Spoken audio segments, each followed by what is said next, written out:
I was standing in front of the mirror this morning, plucking a gray hair. Just one. But mind you, I'm not entirely falling apart yet, but I started doing that mental math we all do. Oh, the universal mourning ritual. We are completely obsessed with the chronological number. We really are. The number on the driver's license versus the face in the glass. Right, because retirement age insurance premiums, the number of candles on the cake, it all revolves around that specific date on your birth certificate. Exactly. But it got me thinking, and it leads directly to the provocative question I want to start with today. What if the most important organ in your body, the one actually doing the thinking, is operating on a completely different timeline? Like, what if you are chronologically 45, but your neural architecture is 55? That is the terrifying and frankly scientifically valid premise of the brain age gap. And that is exactly what we're getting into today. Oh. Welcome to the deep dive. We're looking at a massive piece of research that just dropped in the journal Aging Brain in August 2025. And we should clarify right out of the gate that this isn't some internet BuzzFeed quiz. This is based on the Rotterdam Study, Which is a huge deal. It's a heavy hitter in longitudinal epidemiology. We're talking about robust data collected over 12 full years from 2005 to 2016. Yeah, they tracked over 5,000 participants and analyzed nearly 11,000 MRI scans. It's a staggering amount of data. It really is. And the mission here for this deep dive is to figure out what actually makes the brain structurally age. Is it the stress of modern life? Is it that glass of wine at dinner? Is it because you didn't get a PhD? Well, I think the answers they found are definitely going to make some people uncomfortable. They challenge a lot of what we thought we knew about healthy aging. So let's set the stage. We were talking about this metric called the brain age gap, or delta brain age. Walk me through this, because I assume this isn't just a doctor looking at an x-ray and squinting and going, yeah, it looks like a 60-year-old to me. No human eyes are nowhere near precise enough for this kind of work. We are talking about subtle shifts in voxel density, which are basically tiny 3D pixels of brain matter. Okay. So to measure this, they used a convolutional neural network, or a CNN. Which is a deep learning AI model. Right, exactly. Think of it like the facial recognition software on your phone, but instead of mapping the distance between your eyes to unlock a screen, it's mapping the interior structures of your skull. Wow. So they trained this AI on thousands of MRI scans from strictly healthy people with no dementia, no cognitive decline. So it's building a baseline. Yes. The AI learned what a normal 50-year-old brain looks like versus a normal 70-year-old brain. It specifically targets gray matter density. So it learns what the natural wear and tear looks like at every single stage of life. Precisely. It looks for the specific patterns of atrophy, the shrinkage that just naturally happens as we get older. Then once the model had mastered that baseline, they fed the Rotterdam participants scans into it.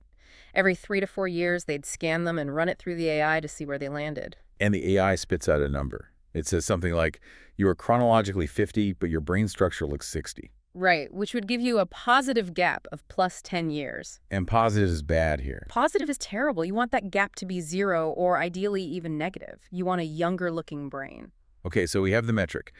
A positive brain age gap means accelerated aging. Now, I want to get to the villains. This is the part of the study where I honestly felt a little personally attacked. Yeah, it's a tough read for anybody who enjoys living a normal modern life. They looked at lifestyle factors to see what drives that gap up, what makes the brain age faster. And they found 3 statistically significant drivers.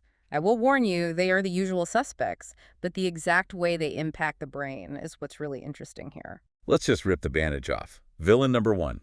Smoking. Yeah, I think we all saw that coming. It's undeniable. In this AI model, smokers had a brain age gap that was on average half a year larger than non-smokers. So structurally, you were just adding 6 months of physical aging to your brain just by being a regular smoker. It accelerates the atrophy. It literally shrinks the gray matter faster. But the second villain is where we get into some much more nuanced and controversial territory. Alcohol. Now, wait. Usually when we talk about alcohol in these big studies, there's that J-curve idea. The famous J-curve, yes. Like maybe a little bit is protective or at least neutral. People love to hear that a glass of red wine with dinner is basically a health tonic. Oh, people absolutely love that narrative, but not here. In this specific structural analysis, it was strictly dose-dependent. It was almost perfectly mathematical. Meaning no protective effect at all. None. For every single gram of alcohol consumed per day, the brain age gap increased by 0.01 years. Okay, 0.01 years. That sounds negligible. That's like, what, 3 or 4 days? It sounds incredibly small in isolation, yes. Hmm. But you have to remember that's per gram per day. A standard drink is roughly 14 grams of alcohol. Okay. So if you were having, say, 2 glasses of wine a night every single night, do the math on that over a decade. It compounds. It compounds aggressively. And significantly, the study found that high alcohol consumption was linked to a progressive increase in the gap over time. So it's not a flat penalty. No, it doesn't just add a one-time penalty and stop. It actively widens the gap faster and faster as time goes on. Like interest on a debt you can't pay off. Ah. Wow. Okay, so smoking and drinking are physically shrinking the brain. What is the third villain? Glucose, Okay. specifically high blood sugar and diabetes. Ah, the metabolic angle. Correct. High blood glucose levels were significantly linked to an older-looking brain. But, and this is important, there was a specific statistic in the data that might really confuse people if they just skim the abstract. Lay it on me. They found that people taking anti-diabetic medication had a brain age gap increase of 1.31 years. Oh, 1.3 years. Does that mean the medicine itself is aging the brain? Because that sounds like a reason to stop taking it. And that is exactly the trap in reading raw epidemiology stats. The researchers are very clear on this point. It is almost certainly not the medication causing the shrinkage. So what's happening? The medication is acting as a marker for the severity of the disease. If you are on anti-diabetic meds, your diabetes is likely much more advanced or has been uncontrolled for longer than someone who is just managing it with their diet. I see. So the 1.3 years isn't a side effect of the pill. It's the cost of the underlying uncontrolled sugar that made the pill necessary in the first place. Exactly. That's the clinical interpretation. High glucose essentially destroys functional connectivity and damages neurons over time. The MRI doesn't see the sugar, it just sees the aftermath, which is volume reduction and shrinkage. Okay, so the enemies are clear. Nicotine, alcohol, sugar. They physically shrink the gray matter. But I have to say, looking at this study, the things that didn't matter were almost more shocking to me than the things that did. The null results, yes. Yeah. These are fascinating because they overturn some incredibly popular conventional wisdom. I mean, I would have bet my house that education would be protective. We always hear the phrase, use it or lose it, right? Get a degree, keep the brain active, do your crossword puzzles, and you'll stay young. But this study says, nope. This is where we have to be really precise about our terms, or we risk giving listeners the wrong idea entirely. The study found that whether you had just primary education or a high-level university degree, it made absolutely no significant difference to the structural brain age gap. That just seems impossible. We know for a fact that educated people tend to stave off dementia symptoms longer. There are literal mountains of evidence for that. They do stave off the symptoms, yes. But this brings us to a really critical distinction in neuroscience: the difference between cognitive reserve and brain maintenance. Break that down for us. Sure. Think of your brain like a high-end computer. You have the hardware, the physical circuits, the chips, the actual gray matter. That is what this AI is measuring, the hardware. Okay. Then you have the software, how efficiently that hardware is running its programs. That is your cognitive reserve. So getting an education upgrades the software. Exactly. Education, learning a second language, doing complex puzzles, all of that builds better, more robust software. It allows your brain to reroute information around physical damage. You can function at a high level despite the aging hardware. But the study is saying... The study is saying the hardware still rots. Man, that is a dark image. It's the biological reality. All that studying and mental exercise helps you cope with the atrophy, but it fundamentally does not stop the physical shrinkage from happening. Your hard drive is still degrading even if your operating system is brilliantly optimized. So I might be sharp as a tack in conversation at age 80 because my software is great. But if you put me in that MRI scanner, my brain still physically looks 80 years old. Potentially, yes. And that's a massive insight for anyone who is relying solely on brain training apps to stay young.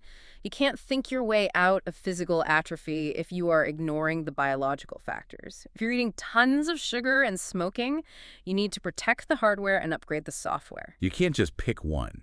That's a huge takeaway. Here's another null result that threw me. Sleep. I thought lack of sleep was basically a toxic cleanup failure for the brain. Functionally, it is. We know the glymphatic system cleans out metabolic waste while we sleep. But in this specific structural measurement, looking at gray matter density, self-reported sleeping hours showed no significant association with the brain age gap. So all the insomniacs listening can just relax. I definitely wouldn't go that far. Poor sleep ruins your day-to-day function and memory consolidation, but it just might not be the primary driver of gross structural shrinkage in the way we thought.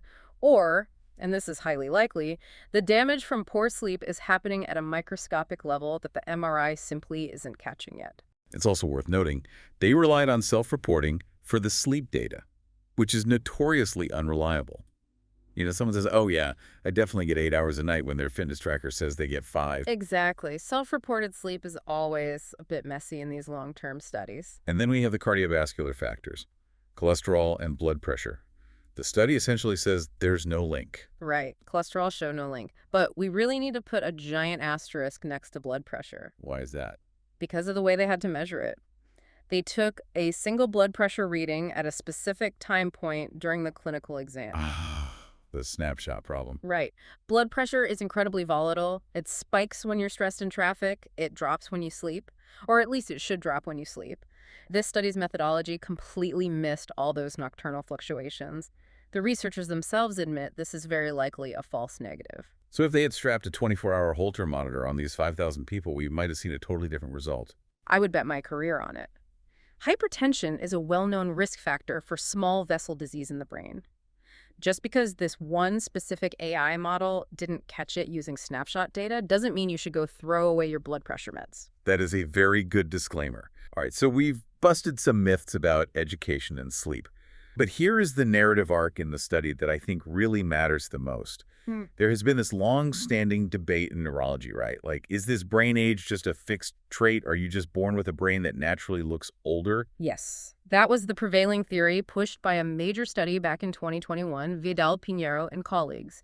They argued that your brain age gap is largely determined very early in life by genetics, birth weight, early developmental factors. So under that theory, it's a static trait, like having blue eyes or being tall. Right. They thought if you have a plus 2-year gap at age 20, you will just maintain that plus 2-year gap at age 60. It's just how you're built. But the Rotterdam study blew that completely out of the water. Completely. Because they had 12 years of continuous data, they didn't just have to look at a photograph, they could watch the whole movie. And they found that the gap definitively moves. It's dynamic. It is a moving target. And the absolute proof of this, the scary proof really, was found in the participants who eventually developed dementia. Walk us through that comparison. You have the healthy group and the dementia group. So in the paper, they plotted these trend lines, figure A.4, if anyone is reading along. For the people who stayed cognitively healthy, the gap line was basically flat. It stayed very close to 0, meaning they aged 1 biological year for every chronological year. Nice, steady state. But for the group that eventually developed dementia, the red line was sloping upward. The gap didn't just start high, it progressively widened over the 12 years. It went from +2 to +4 to +6. That is chilling. It's like watching a car accelerate toward a cliff in slow motion. It is, but ironically, it's also deeply hopeful. How is a widening dementia gap hopeful? Because if it moves, it means it's reactive. It means it is not just some genetic curse you are born with and can't change. It's a real-time measure of active neurodegeneration.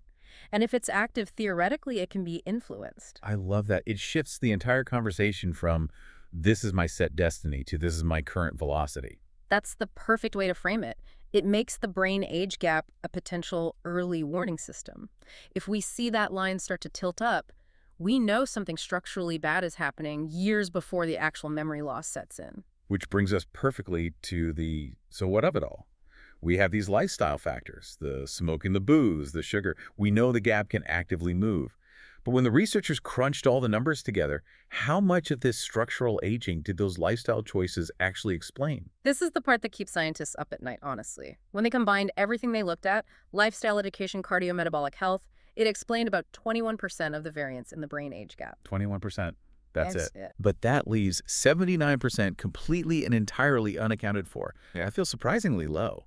I mean, we just spent 10 minutes talking about how crucial it is to avoid these villains. It is crucial, but this really highlights just how staggeringly complex the human brain is. It's like the dark matter of brain aging. Ooh. What on earth is hiding in that 79%? It's likely a massive cocktail of things we simply didn't measure here, or things that are incredibly hard to measure over 12 years. Genetics is obviously a huge piece. We can't choose our parents, and DNA dictates a lot of our baseline architecture. But also think about the environmental factors. Like what kind of environment? Well, air pollution is becoming a massive topic in neuro research. Microplastics crossing the blood-brain barrier. Chronic stress levels. We know cortisol is highly toxic to the hippocampus, but how do you accurately measure daily stress over a decade? Social isolation is another one, and diet complexity well beyond just counting sugar and alcohol. So a cynic might listen to all this and say, well, why bother? If 80% of my brain's aging is out of my control, I'm just rolling the dice anyway. Might as well have the cigarette and the wine. I would argue the exact opposite. In population-level epidemiology, explaining 21% of a complex biological outcome is actually quite significant. It aligns perfectly with other major studies in the field. So it's a lever we can actually pull. It is a massive lever. Look, we can't change the 79%. That's just the hand we were dealt by nature and society. But that 21%, that is the difference between your blue line staying flat and your red line shooting up. That 21% is the difference between being a sharp, independent 80-year-old and needing assisted care. So we fight for the 21%. We fight for the 21%. We strictly control the variables we can see to buffer against the ones we can't. This research really does change the way I look at healthy living. Usually health advice is secretly about vanity, right? Fitting into a certain pair of jeans or looking good in a photo. But this makes it entirely about structural integrity. It's purely about the maintenance of the machine. So let's synthesize this for the listener. We've looked at the machine, the villains, and the mystery. What are the practical, tactical takeaways here? First, you have to accept the paradigm shift. Your brain has a structural age that is distinctly separate from your birthday. It is a physical object that can literally atrophy faster or slower than the rest of your body. Second, the villains are real, and their damage is structural. Cigarettes, alcohol, and high blood sugar don't just make you feel sluggish. They are actively dissolving your gray matter. And please remember the dose dependence. It is not binary. Less is always better. Every single gram of alcohol counts against you. Every chronic spike in glucose counts. Third takeaway, don't just rely on your degree to save you. Right. Do not fall into the trap of thinking I read thick books and do Sudoku so my brain is totally fine. Education builds the software, but you still have to protect the hardware with metabolic health. You desperately need both. And finally, this gap is a dynamic warning system. It tracks the disease process in real time. It's the ultimate canary in the coal mine. I want to leave you, the listener, with a thought experiment based on this technology. We are getting very, very close to a world where this AI isn't just a research tool in a lab. You could theoretically go into a local clinic, get a quick MRI scan, and have an AI tell you you are 35, but your brain is 55, and based on this current trajectory, you are heading for severe dementia in exactly 12 years. And honestly, the computational capability is practically there right now.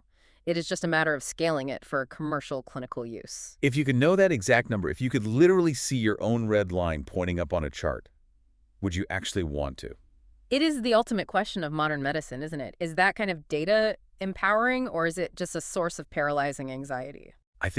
I mean, if I know I can control that 21%, I'd want to know. I would want to know exactly how hard I need to fight. I think I'm with you on that. Ignorance really isn't bliss if the train is coming right at you. That's a great point to end on. That is it for our deep dive into the real age of your brain. Go take care of your hardware. Thanks for listening. See you next time.